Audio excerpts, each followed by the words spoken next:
Well, La Nina is at it again. Today there are flash flood warnings in the ACT and southern New South Wales. Cooma residents are preparing to evacuate and the SES is on alert. And a flood of biblical proportions is surging across the outback from the deluges in New South Wales and Queensland earlier this month. Peter McCutcheon reports.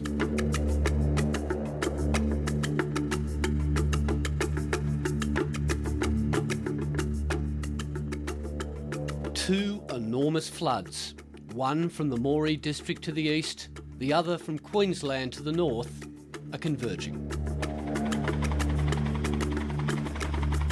And ahead of the peak, there's a flurry of activity. For grazier Charlie Sullivan, the promise of greener pastures is tempered with the very real prospect of massive stock losses.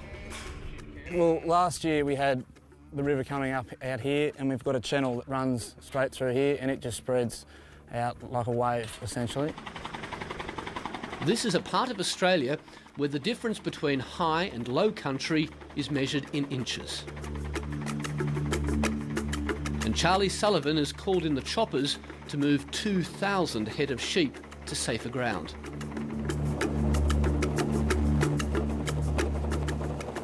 Yeah, we've been a little bit lucky, I suppose, to not have actually lost a lot of stock.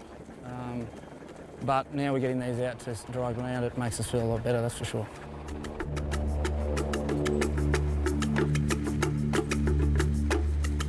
The choppers in this rescue mission are organised by the New South Wales Livestock Health and Pest Authority. Yeah, it's a pretty efficient operation. Oh, well, there's a good team of blokes up there in those choppers, and they talk to each other all the time, and Charlie and the crew on the ground there, they've might have had a little bit of experience at this.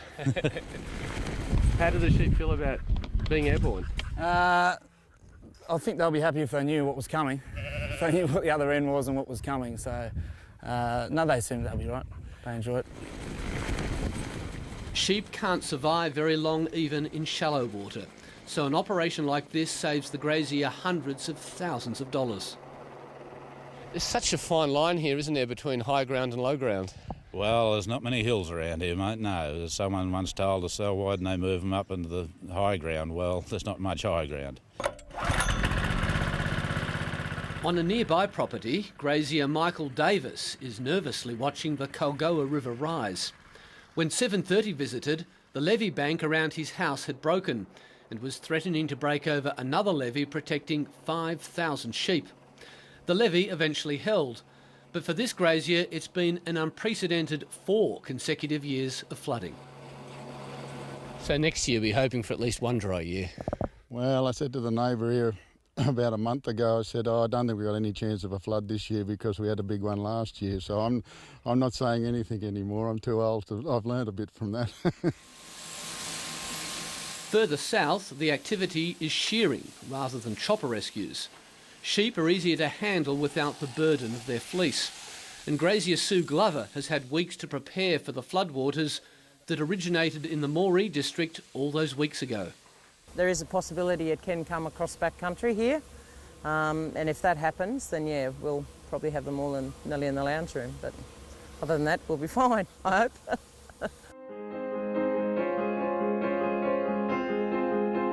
But in the longer term, the floods are a godsend both to farmers and to the environment.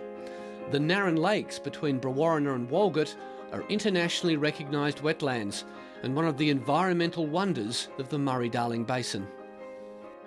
Last year in 2010 were enormous bird breeding events. This year I'm not sure, and of course with so much of Eastern Australia being wet over the last 2 years, I think the birds have been fairly spoilt for choice. As much of the water from recent floods in New South Wales and Queensland makes its long, slow journey to the Darling River, there will undoubtedly be some casualties. Authorities estimate tens of thousands of stock losses and up to 5,000 kilometres of damaged fencing. For outback towns such as Brewarrina, there's also the inconvenience of weeks of isolation and commuting by boat. So, Dot, what's it like getting to work this way? Okay, as long as you get there, I suppose. But once the floodwaters recede, Farmers on these plains are looking at another year of near-perfect pasture for grazing and soil for cropping. This could be the start of a good year for you. Oh, an absolute blinder. Yeah, we've never seen the country as good. It's just beautiful. And it doesn't seem that long ago the country was in the grip of its worst ever drought, and floods were but a distant dream. It's amazing. I'm 26 now and I hadn't seen one in my memory, and now I've had 3 in a row, so it's pretty amazing, yeah. When do you think you'll see the next one? I hope not for at least another 12 months. But yeah, I don't know, it could be another decade, you wouldn't know.